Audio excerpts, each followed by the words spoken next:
Alright guys, moving on. Giuoco Piano, new opening. I hope you're excited. If you're not, you will be. Maybe you will be. Okay, so e4, e5, knight f6, knight f3, knight c6, d4, takes, bishop c4, and bishop c5. So here we are going to see what happens and what to do if black plays bishop c5. Previously we have seen bishop b4, and I hope you learned some stuff. Okay, c3. So c3, we play c3y because we are playing for the trick. So if he takes, we're gonna take and give this check and pick up this guy. I think I explained that. So this is really good for us. So here he's not gonna take it. He's going to counter attack in the center, and now we take, and he gives a check. It's really important for him to give a check.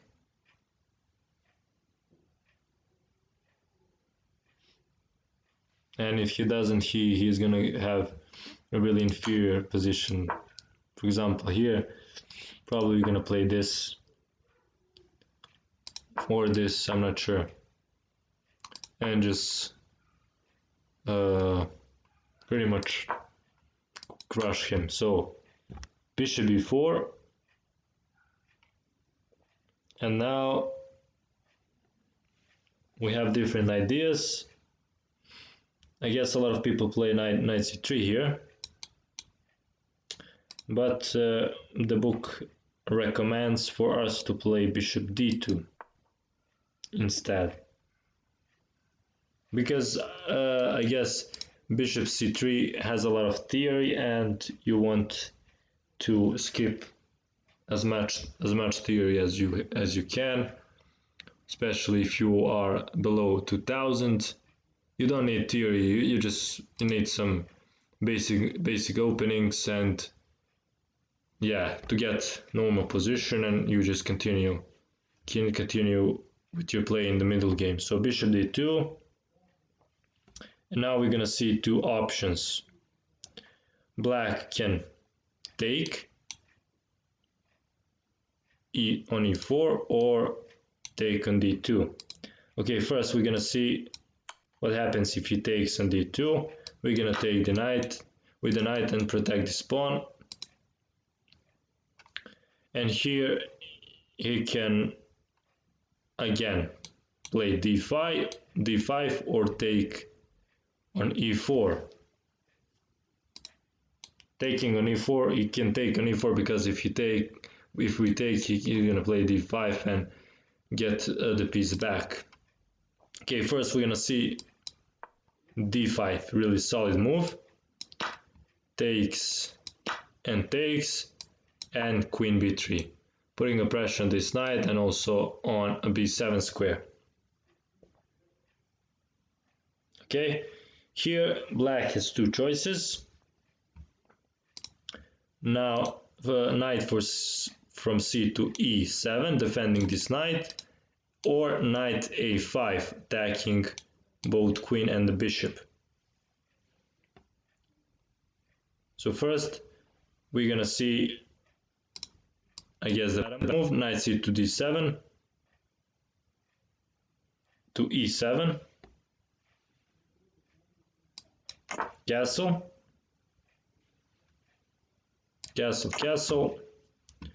rook f to e1, c6, giving more support to the knight, and also maybe preparing this, we'll see. And now we play knight e4, putting a knight in the center. Oh, no. The other knight e4, putting a knight in the center Maybe we're gonna go to c5 in the future, we'll see. So this is a critical position of this opening. Knight b6. Black wants to remove this pressure against f7. And now we go to c5. This is theoretical novelty by, I guess, one of the authors of this book. Takes on c4, takes on c4, b6, and knight to d3.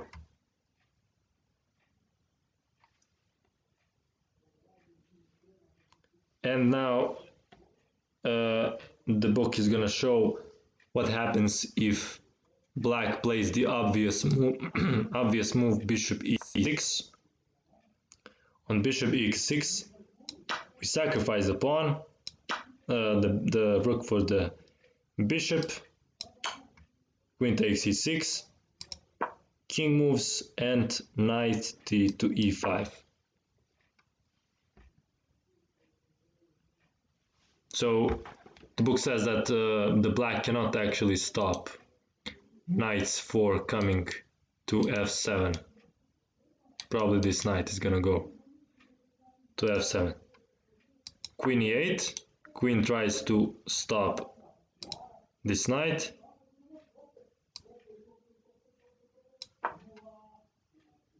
Knight g5, knight g6, and now we give a check on f7, takes, and actually the book says to take with the queen. So this is, the book says that this is stronger than taking with the knight.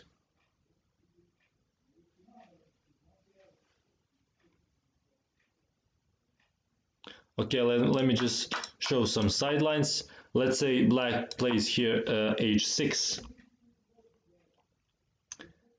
h6, and on this move, 1 second, we give a check, takes, another check, and if he goes to h7, we bring another rook, and he's gonna lose a knight. Okay, and another sideline. So knight g6, check, and if he goes here, this is gonna be a quick mate. So check, and queen g8, rook takes, and we have a lot of knights here. So this is pretty beautiful finish. So instead we're gonna take with the queen here.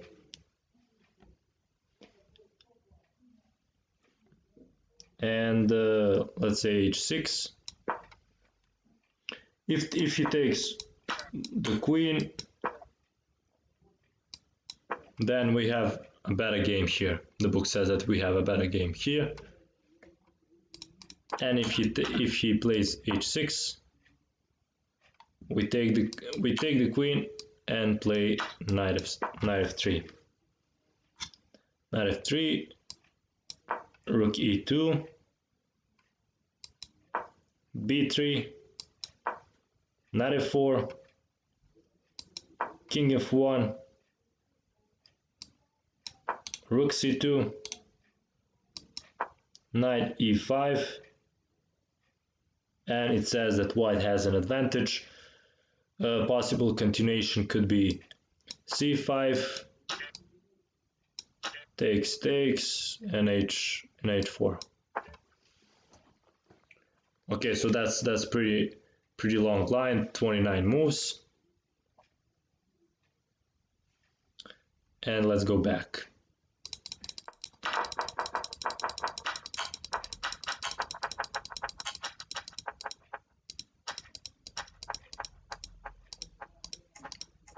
Okay, what if in this position black tries knight a5?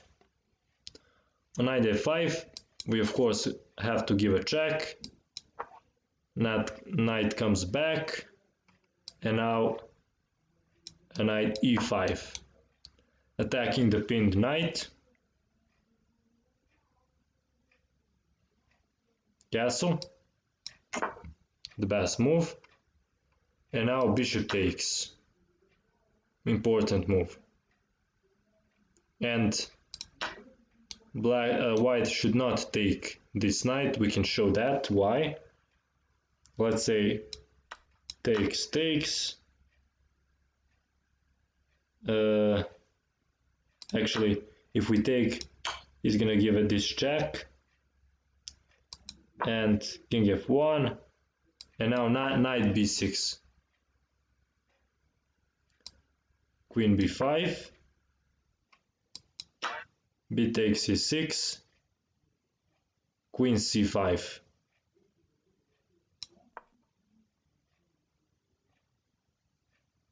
So this is not ideal. So this is why we should not take. He can take this bishop, play bishop. Yeah, actually bishop a6.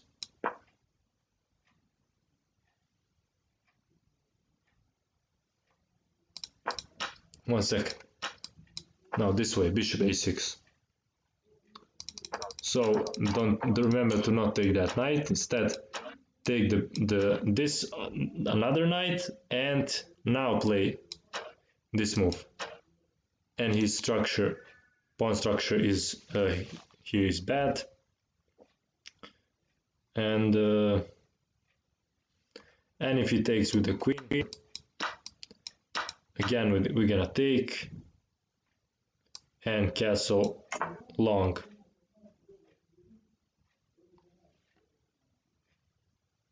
So this is slightly better for white.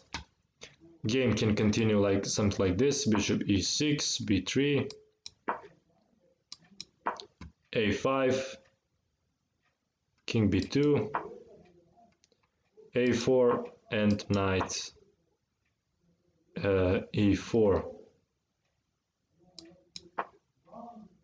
bishop d5, f3.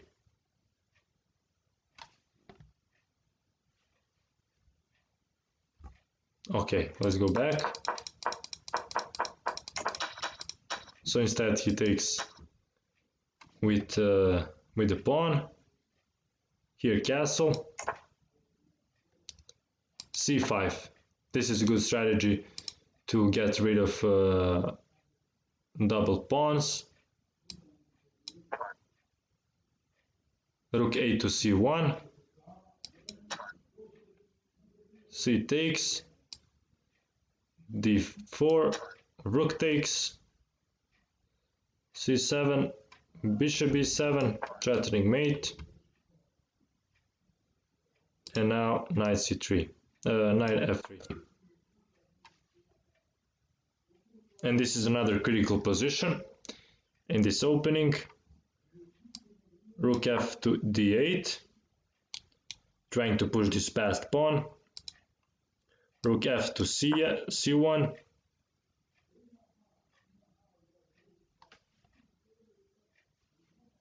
Now d3. Let's see.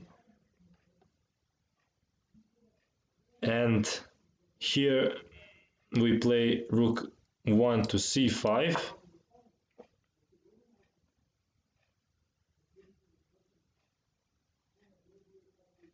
Queen.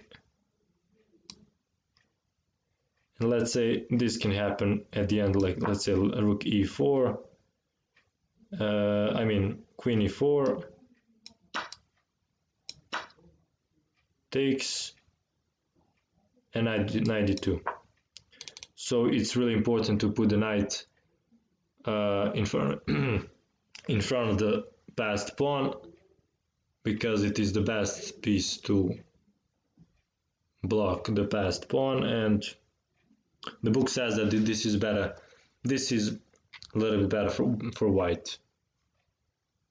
Of course, we have to be careful about this pawn, but with the accurate play, I think this is pretty good for white.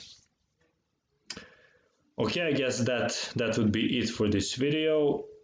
In the next, we're gonna continue with this same opening. Thanks for watching. See you in the next video.